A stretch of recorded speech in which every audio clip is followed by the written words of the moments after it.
Hello everyone, welcome back to my channel B English driver. Let's start today news. आओ आज की news देखते हैं। न्यूज़पेपर के माध्यम से इंग्लिश सीखने का प्रयास करते हैं। Cabinet meet, PM ask ministers to draft road map for new government. Cabinet meet यानी कैबिनेट की मीटिंग।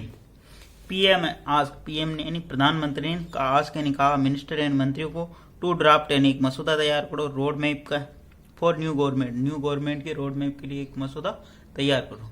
कैबिनेट मीटिंग यानी PM ask minister to draft road map for new government.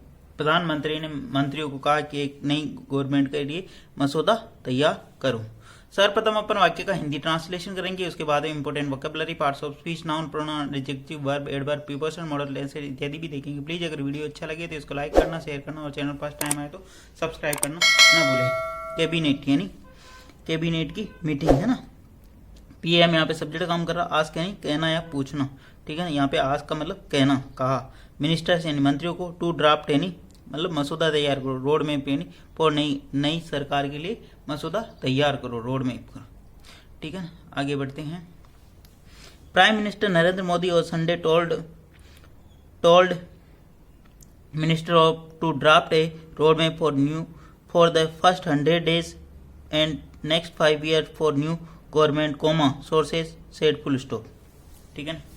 Prime minister Narendra Modi on Sunday told, प्रधानमंत्री नरेंद्र मोदी ने Sunday यानी रविवार को कहा मंत्रियों से टू ड्राफ्ट यानी तैयार करो एक road map for the first 100 days यानी पहले 100 दिनों के लिए, एंड नेक्स्ट 5 years और आगे 5 वर्षों के लिए, फॉर न्यू गवर्नमेंट यानी नई सरकार के, सोर्सेज सेड, सोर्सेज यानी सूत्रों के हवाले से ऐसा कहा गया है, ठीक है। प्राइम मिनिस्टर नरेंद्र मोदी यहाँ पे सब्जेक्ट काम करा ऑन, जब वार और डे की बात ऑन प्रीपोजिशन लगाते हैं, और टोल्ड यानी कहा मिनिस्टर्स यानी मंत्रियों को, टू ड्राफ्ट यानी तैयार करो, है ना। ड्राफ्ट का मतलब मसौदा, ए रोड मैप यानी रोड मैप तैयार करो, ठीक है ना। किस तरीके से कार्य योजना करनी है। फॉर द फर्स्ट 100 days यानी आने वाले 100 दिनों के लिए, एंड नेक्स्ट 5 years और 5 वर्षों के लिए, फॉर न्यू गवर्नमेंट नई सरकार के लिए, सोर्सेज से यानी सूत्रों के हवाले से ऐसी खबर मिली है, ठीक है। प्लीज अगर वीडियो अच्छा लगे तो इसको लाइक करना, शेयर करना और चैनल फर्स्ट टाइम आए तो सब्सक्राइब करना ना भूलिए। डेली बेसिस पे आपको इस प्रकार अच्छे अच्छे वीडियो मिला करेंगे।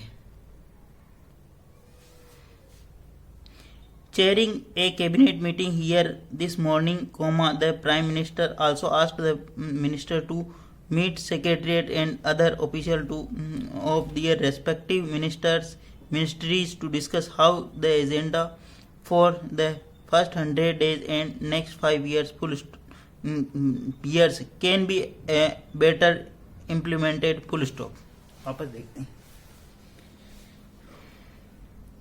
चेयरिंग ए कैबिनेट मीटिंग, एक कैबिनेट मीटिंग की अध्यक्षता करते हुए, ये यहाँ मॉर्निंग यानी दिस मॉर्निंग यानी इस सुबह, चेयरिंग ए कैबिनेट मीटिंग, एक कैबिनेट मीटिंग की अध्यक्षता करते हुए, the prime minister also asked, prime minister Narendra Modi ने मतलब prime minister also asked, prime minister ने कहा द मिनिस्टर यानी मंत्रियों से, टू मीट सेक्रेटरी अपने सचिवों से मिले, एंड अदर ऑफिशियल और अन्य अधिकारियों से, दिए रेस्पेक्टिव मिनिस्ट्री जो तुम्हारी जो मिनिस्ट्री है उनके सेक्रेटरीट से मिले यानी उनके सचिवों से मिले, और टू डिस्कस और वार्तालाप करे, how the agenda for first 100 days यानी कैसे एजेंडा हो, कैसा लक्ष्य हो 100 day के लिए, प्रथम 100 day, एंड नेक्स्ट 5 year और आने वाले 5 वर्षों के लिए, कैन बी बेटर इम्प्लीमेंटेशन जिससे बेटर इम्प्लीमेंटेशन यानी अच्छे तरीके से लागू किया जा सके, ठीक है, कार्य योजना क्रियान्वित किया जा सके, ठीक है। वापस देखते हैं।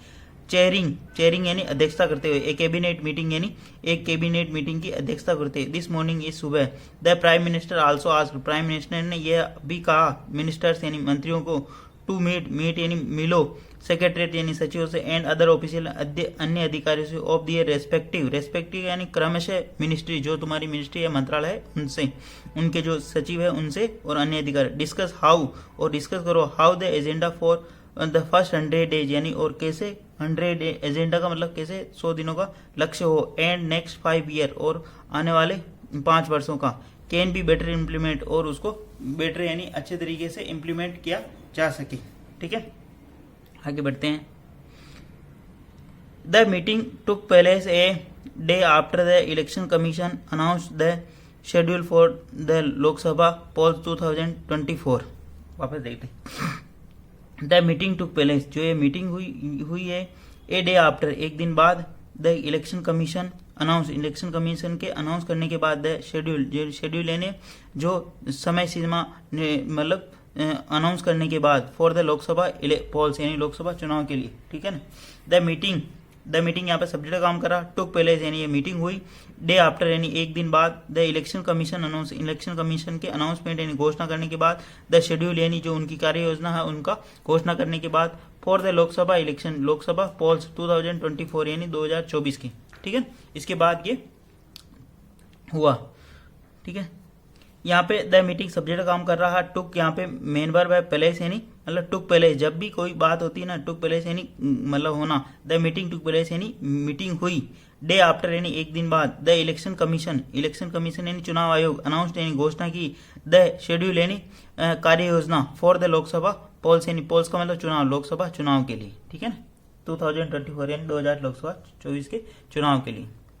The cabinet also initiated process for notifying dates for the 7 phases parliament election by sending the election commission's recommendation to President Murmu. Full stop. The cabinet also initiate. Cabinet ने यह भी कार्य किया, द कैबिनेट आल्सो इनिशिएट, उन्होंने ये भी कार्य किया, टू प्रोसेस यानी अमल में लाए, टू नोटिफाई यानी अधिसूचित करना, dates the 7 phases of parliament election के जो पार्लियामेंट इलेक्शन होने हैं 7 फेजेज यानी 7 फेजों में, बाय द सेंडिंग भेजना, election commission recommendation, election commission का जो रिकमेंडेशन है, सुझाव है, जो उनका रिकमेंडेशन टू प्रेसिडेंट यानी राष्ट्रपति को, द्रौपदी मुर्मू, उनको रिकमेंडेशन भेजना, ठीक है ना।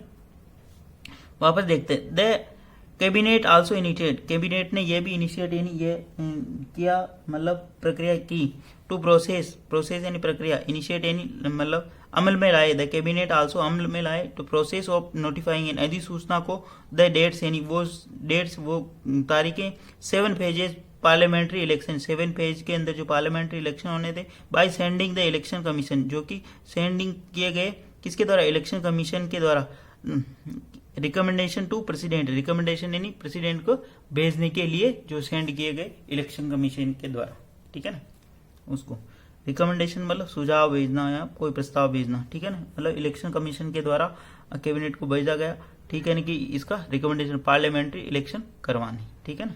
ऐसा आगे बढ़ते हैं।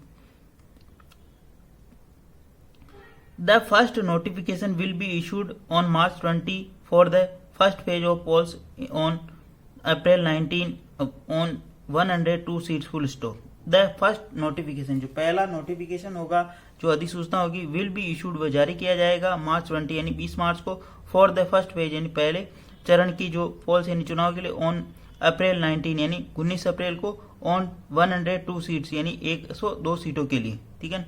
द फर्स्ट नोटिफिकेशन यहाँ पे द फर्स्ट नोटिफिकेशन सब्जेक्ट काम का, विल बी इशूड, वो जारी किया जाएगा ऑन March 20 यानी 20 मार्च को, फॉर द फर्स्ट फेज यानी पहले चरण के लिए, ऑफ पोल्स यानी चुनाव के पहले चरण के लिए, ऑन April 19 यानी 19 अप्रैल को, ऑन 102 सीट्स यानी 102 सीटों के लिए, ठीक है।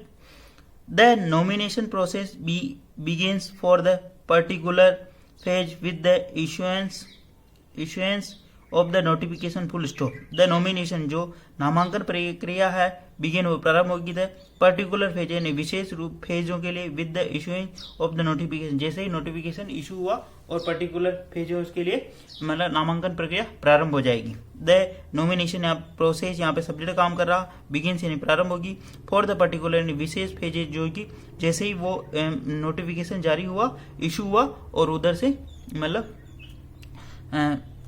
प्रक्रिया प्रारंभ हो जाएगी, ठीक है, मतलब नोटिफिकेशन जारी होगा और फिर नामांकन की प्रक्रिया प्रारंभ होगी, ठीक है। प्लीज़ अगर वीडियो अच्छा लगे तो इसको लाइक करना, शेयर करना और चैनल फर्स्ट टाइम आए तो सब्सक्राइब करना ना भूलें। डेली बेसिस पर आपको इस प्रकार अच्छे वीडियो मिला करेंगे, एटलीस्ट 1 से 2 व्यक्ति को शेयर जरूर करें, शेयरिंग इज केयरिंग, पढ़ते रहे और पढ़ाते रहे। थैंक यू, और कमेंट्स भी करें कि आप कहाँ से हो, ठीक है। Thank you.